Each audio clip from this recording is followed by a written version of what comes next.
오늘은 9월 26일 화요일입니다.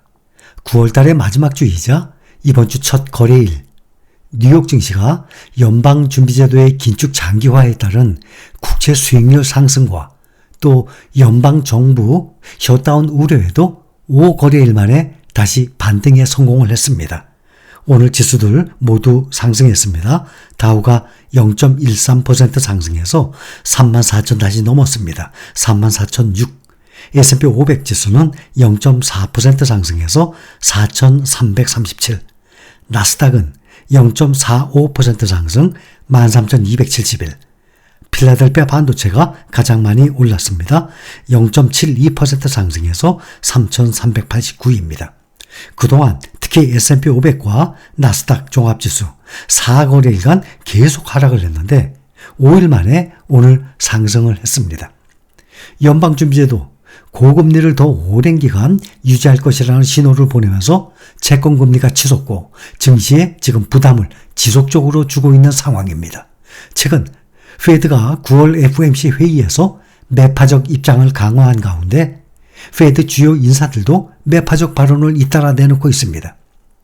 오스탄 구스비 시카고 연방준비은행 총재가 내년에도 연방기금 금리가 높은 수준을 유지할 것이라고 밝혔습니다.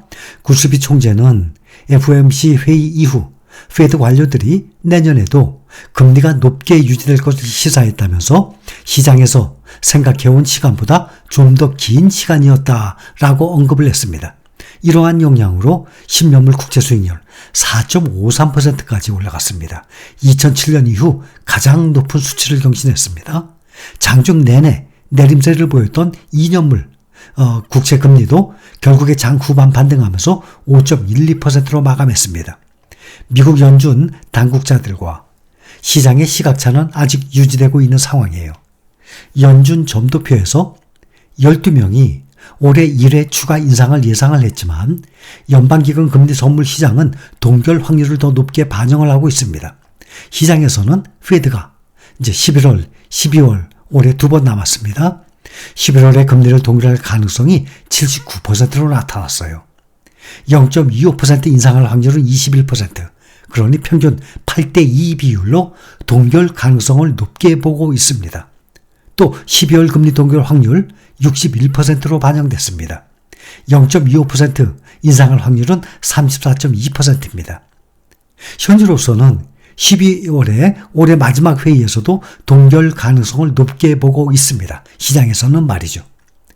투자자들은 미국 연방정부의 셧다운 가능성에 대해서도 예의주시하고 있습니다. 글로벌 신용평가사 무디스가 미국 연방정부의 셧다운, 일시적 업무 정지를 말합니다. 연방정부의 셧다운이 발생이 하게 되면 미국의 국가 신용등급에 부정적 영향을 미칠 것이라고 경고했습니다. 무디스는 셧다운은 같은 최고 등급의 다른 정부에 비해서 미국의 통치 제도가 취약하다는 점을 나타내기 때문에 국가 신용도에 부정적 영향을 미칠 것이라면서 이 같은 사태는 재정 적자 확대와 부채 상환 능력 악화로 인해서 재정 건전성이 약화하는 시기에 발생할 수 있다라고 지적을 했습니다. 현재 무디스는 3대 신용평가사 중에 유일하게 미국 국채에 대해서 최고 등급을 부여 중에 있습니다. 2024년 회계연도가 시작하는 10월 1일 0시 이전에 예산안을 처리하지 않을 경우 미국 행정부는 셧다운에 직면하게 됩니다. 하지만 예산 법안 심의 권한을 쥔 하원의 다수당 공화당 내 강경파들이 대규모 삭감을 주장하고 있습니다. 시한이 며칠 남지 않은 현재까지 교착 국면을 벗어나지 못하고 있습니다. 10월 1일이면 이번 주가 지금 마지막인 상태로 약 6일 정도 남은 것입니다. 오늘 빅테크주 보면 7종목들 모두 상승했습니다.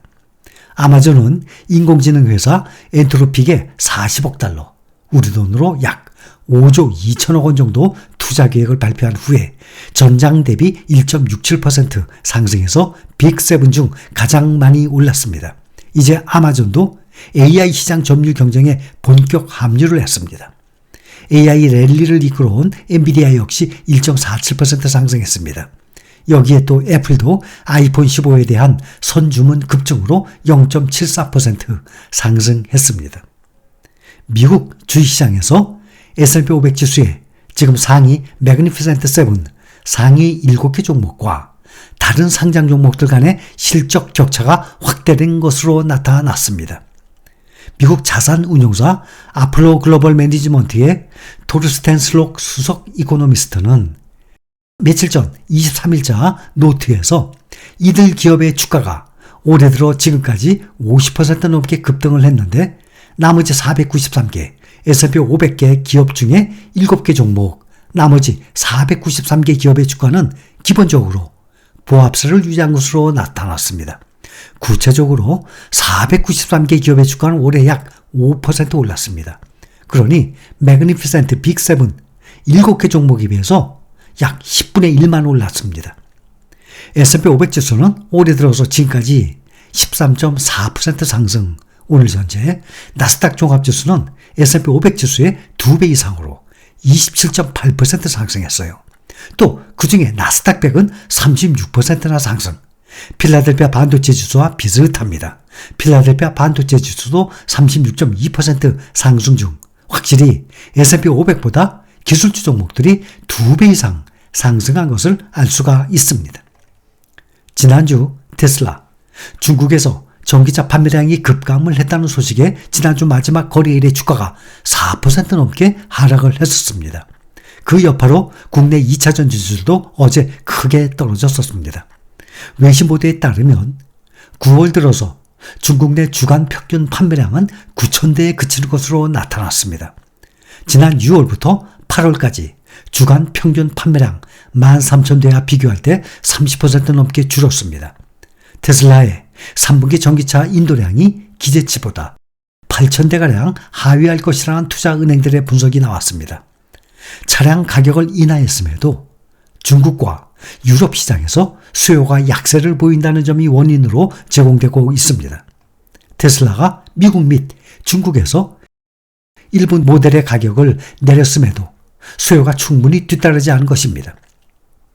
바클레이즈는 테슬라의 3분기 인도량이 45만 5천 대로 컨센서스 예상치인 46만 3천 대와 바클레이즈의 이전 추정치 48만 3천 대에 미치지 못할 것으로 예상하고 있습니다. 테슬라 오늘은 0.86% 상승했습니다.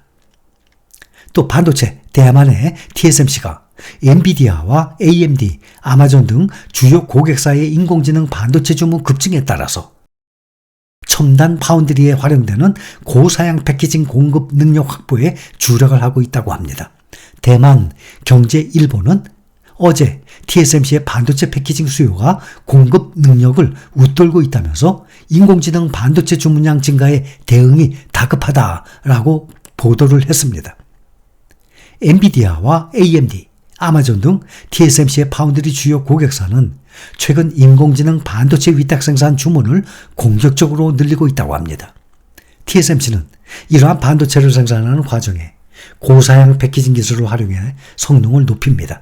단기간에 수요가 크게 늘어나면서 패키징 공급 능력이 부족한 상태에 놓이게 됐다고 합니다. TSMC가 최근 패키징 생산 증설을 결정한 데 이어서 관련된 장비 주문 물량을 약 30% 추가로 늘렸다고 보도를 했습니다.